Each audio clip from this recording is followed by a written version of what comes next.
At my son's funeral, my daughter-in-law stood in my own living room in front of 30 guests and told me I had 30 days to pack up and leave the house I had lived in for 38 years. I did not argue. I did not raise my voice. I smiled, walked upstairs, packed one bag, and left without saying a single word back to her. The next morning, there was a police car parked in my driveway. My name is Eleanor Hale.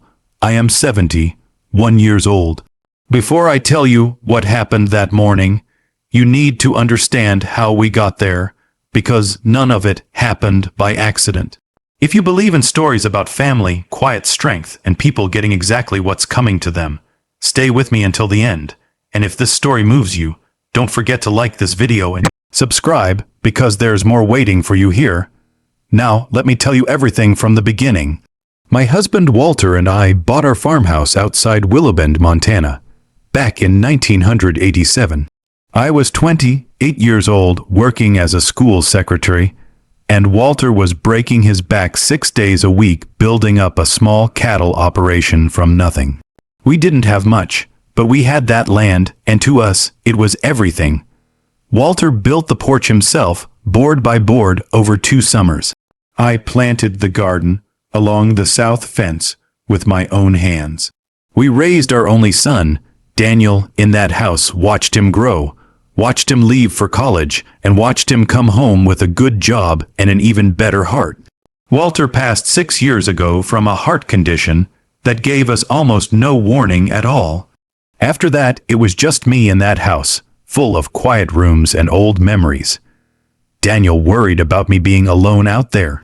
So when he told me he wanted to move back with his new wife, Renee, to help look after the ranch and after me, I was grateful. I thought it was love. I thought my son was doing right by his old mother.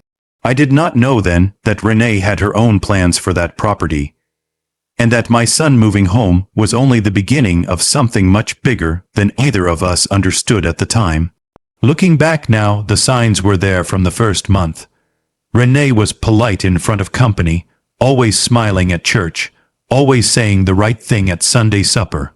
But behind closed doors, she was a different woman. She rearranged the kitchen without asking. She told Daniel that the sewing room, where I still kept Walter's old ledgers and my mother's quilting frame, needed to become her home office. She asked more than once, in that light, curious voice of hers, why the deed to the ranch had never been transferred into Daniel's name. I told myself I was being an overly suspicious old woman. I told myself my son was happy, and that was enough. I was wrong to stay quiet as long as I did, but I loved him more than I trusted my own instincts, and back then, that felt like the right choice. About 4 months before everything changed, Daniel came to me alone on a Sunday morning while Renee was in town. He sat across from me at the kitchen table, the same table where he'd done his homework as a boy, and he looked nervous in a way I hadn't seen since he was 17. He handed me a thick envelope and told me to keep it somewhere safe, somewhere Renee would never think to look. Mom, he said, if anything ever happens to me, you open this before you do anything else. Promise me. I laughed a little, told him he was being dramatic, that nothing was going to happen to a healthy 34-year-old man. He didn't laugh back. He just looked at me with an expression I'd never seen on his face before, somewhere between fear and resolve.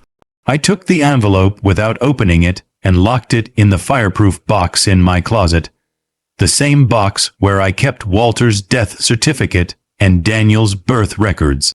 I didn't ask more questions that day, because my son looked like a man who had already made up his mind about something serious, and I trusted him completely.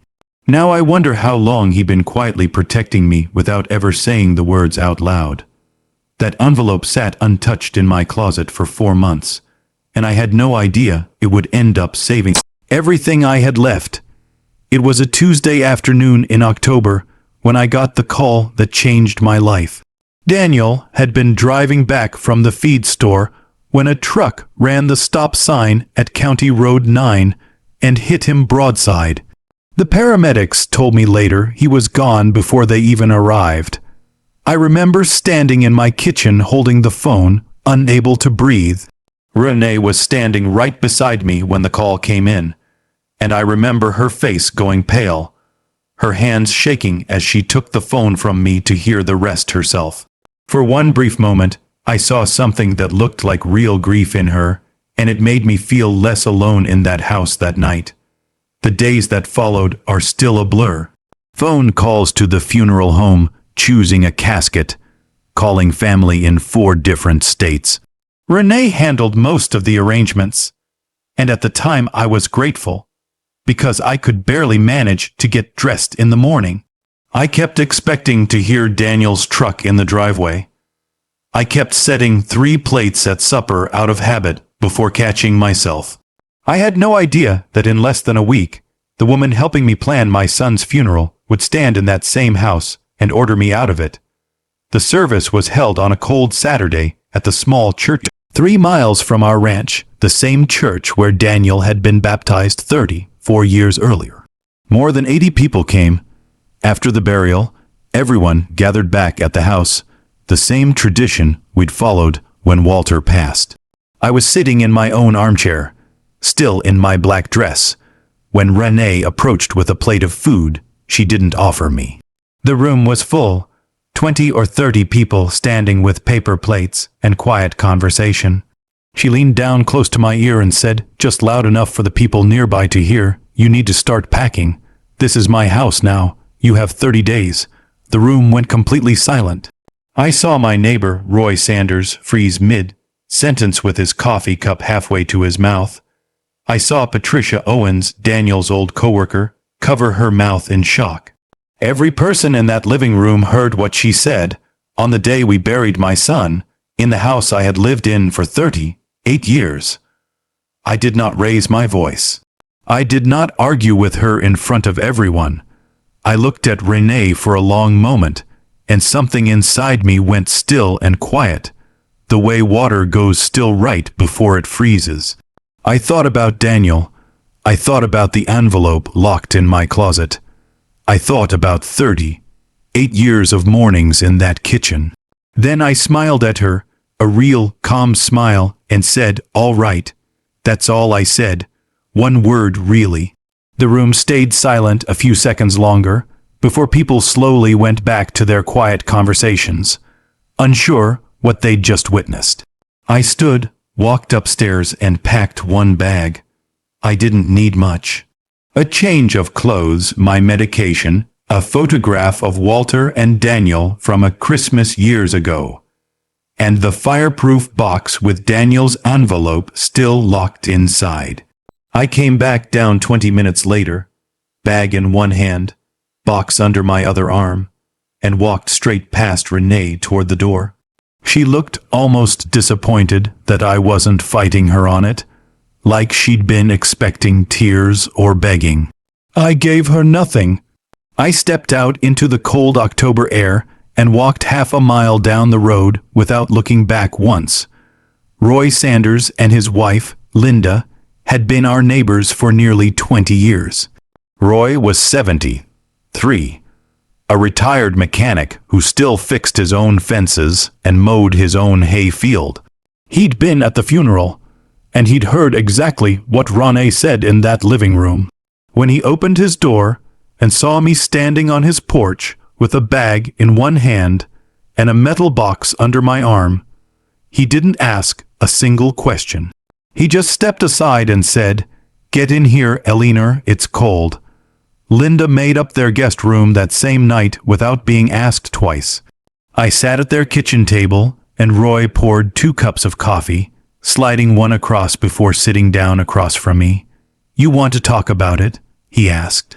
I told him everything. The 30-day deadline. The way she'd said it in front of everyone.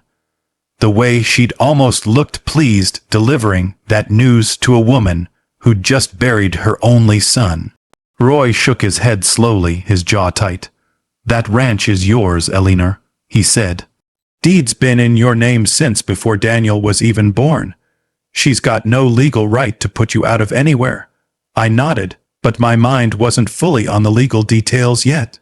My mind was on that envelope, still locked in the box beside my chair, the one Daniel had told me to open first if anything ever happened to him. That night, after Roy and Linda had gone to bed, I sat alone at their kitchen table under a small lamp and finally opened it. Inside were three things that changed everything. The first was a copy of the ranch deed, confirming what Roy had already told me, that the property had always been in my name alone, never transferred to Daniel or Renee in any way. The second was a life insurance policy Daniel had taken out through his employer 2 years earlier, worth $400,000. 3 months before he died, he had quietly changed the beneficiary from Renee to me. The third was a handwritten letter in my son's own hand. In it, he explained that he had discovered Renee was secretly draining their joint savings, that she'd run up nearly $50,000 in hidden debt she never told him about, and that he suspected she was planning to eventually push me out of the house so she could sell it. He wrote that he'd been quietly gathering proof, preparing to file for divorce once he had enough. He asked me to forgive him for not telling me sooner, and he asked me to protect myself, no matter how things looked on the surface. I read that letter 3 times at Roy's kitchen table, tears running down my face, not just from grief now, but from something else settling into my chest. My son had seen this coming. In his final months, while carrying his own quiet fears, he had found a way to protect his mother one last time. The next morning, while I was still at Roy and Linda's eating breakfast, Renee was already moving fast back at my ranch. Linda's cousin, who lived just up the road, called to say she'd seen a moving truck and a real estate agent's car parked in my driveway, with a small sign near the mailbox that read, "Coming soon." Renee was preparing to sell my home less than 24 hours after burying her husband and less than a day after ordering his mother out of it. What she didn't know was that Daniel's letter had already told me exactly where to look. That same morning, I called Carl Ashby, an old friend of Walter's who had practiced real estate law in Bozeman for over 30 years and had known Daniel since he was a boy. I told Carl everything: the funeral, the 30-day deadline, the envelope, the moving truck already showing up at my gate. He told me to sit tight, and within 2 hours he called back with news that made my stomach drop. He had pulled the county recorder's records that morning, and there was a quitclaim deed filed just 4 days earlier, supposedly signed by me, transferring full ownership of the ranch to Renee.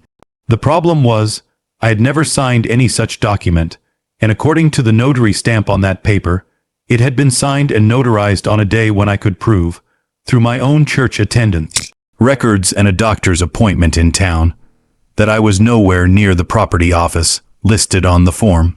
Carl did not waste any time once he found that document. He'd been practicing long enough to know exactly what he was looking at. A forged deed built to look legitimate just days before Daniel's death, filed while a grieving family was still choosing a casket. He pulled the notary's license information listed on the paperwork and found the notary, a woman named Diane Kruger, had no record of ever notarizing anything for me on that date or any other. Carl suspected and later confirmed that Renee had paid Diane, a former coworker of hers from a title company where she'd once worked, to forge the notary stamp using an old, unused seal Diane still had access to. Carl explained that this wasn't a family disagreement anymore. This was deed fraud and forgery, both felony crimes under Montana law, both carrying real prison time. He asked me one simple question before doing anything further. "Eleanor, do you want to handle this quietly, or do you want to report it?" I thought about Daniel, about the letter in his own handwriting, about how hard my son had worked in his final months to protect a mother he loved. I thought about Renee standing in my living room the day we buried him, telling a grieving old woman to pack her bags in front of 30 witnesses. I looked at the phone and said, "Report it, all of it." Carl filed a formal complaint with the county recorder's fraud division that same afternoon, along with the forged deed, the notary's false statement, and Daniel's original letter as supporting evidence. By 4 o'clock, the case had been forwarded to the Sheriff's Department's Financial Crimes Unit. The detective assigned was a woman named Detective Lisa Morneau, a 19-year veteran who specialized in fraud and forgery cases. Carl met with her that same evening and walked her through the whole timeline: Daniel's death, the funeral, the 30-day eviction demand made in front of dozens of witnesses, and the deed filed just days before he even passed. Detective Morneau pulled additional records that night, including my own church sign-in sheet and a printed appointment confirmation from my doctor's office, both proving I had been nowhere near where the notarized document claimed I'd been standing to sign it. She also reached out to the real estate agent whose sign had gone up in my yard, a woman named Cheryl Voss, who had no idea the property she was preparing to list carried a fraudulent ownership claim. Cheryl wanted nothing to do with a fraud investigation. She pulled the sign from my yard and canceled the listing within the hour. Detective Morneau told Carl that with the forged notary stamp, the impossible timeline, and Daniel's handwritten letter all lining up together, she had more than enough for a warrant. She also mentioned that Renee had attempted to file an early claim with Daniel's life insurance company that same week, listing herself as the sole beneficiary, not realizing the policy had already been changed 3 months earlier. That attempt alone raised red flags with the insurance company's own fraud department, who had already begun an internal review before the sheriff's office even got involved. Everything Renee had rushed to do in the days after burying her husband was now working directly against her, one piece of evidence at a time, exactly the way Daniel had quietly prepared for months before he ever imagined it would be needed. The next morning, exactly as Detective Morneau had planned, a sheriff's cruiser pulled into the driveway of my ranch at 20 minutes to 8. Linda's cousin told her later that Renee answered the door still in her robe, confused and half asleep. Detective Morneau identified herself and told Renee she was investigating a filed complaint of deed fraud and forgery connected to the property, and that she had several questions about the notarized document filed with the county recorder's office. According to the neighbor, Renee's face went white standing in that doorway. She tried to explain that I had signed the paperwork myself before Daniel's death, but Detective Morneau calmly told her that records already showed I was elsewhere entirely on the date in question, a fact she could prove with a church sign-in sheet and a doctor's office confirmation. Renee was brought in for formal questioning that same day, along with Diane Kruger, the notary who had forged the stamp. Within the week, both women were formally charged. Renee with deed fraud, forgery, and attempted insurance fraud, and Diane with forgery and notary misconduct. The forged deed was voided immediately once the fraud was confirmed, restoring full and clear ownership of the ranch back to my name, exactly where it had always legally belonged. Renee was given 10 days to vacate the property while the criminal case moved forward, the same house she had given me only 30 days to leave less than 2 weeks earlier. Linda told me later that when the moving truck finally came for Renee, only one neighbor came out to help carry boxes, and it wasn't out of kindness. It was Roy standing on the porch the whole time, making sure she didn't try to take anything that wasn't hers. I moved back into my house on a quiet Thursday afternoon in November, almost exactly 1 month after I'd walked out with one bag and a metal box under my arm.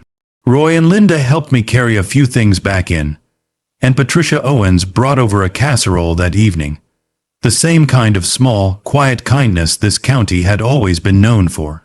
The house felt different without Daniel in it, and it always will, but it also felt like mine again, fully and completely, the way it was always supposed to feel. I found my mother's quilting frame still shoved in a hallway closet where Renee had put it years earlier, and I set it back up in the sewing room where it belonged. Renee eventually took a plea deal on the fraud charges, avoiding the maximum sentence, but still receiving probation, a permanent record, and a court order to repay the legal costs tied to the false property claim. She never contacted me again, not once, and I never reached out to her either. Some evenings I still sit in my armchair in the living room, the same chair I was sitting in the day she told me to pack my bags in front of 30 grieving guests, and I think about my son. I think about how, even in his final months, even while carrying his own quiet fears, Daniel found a way to protect his mother one last time.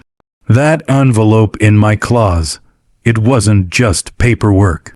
It was my son's final act of love for me, delivered months before either of us knew it would be needed.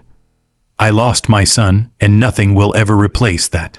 But I got to keep the ranch we built our family on, and more than that, I got to keep the truth of who my son really was, right until the very end.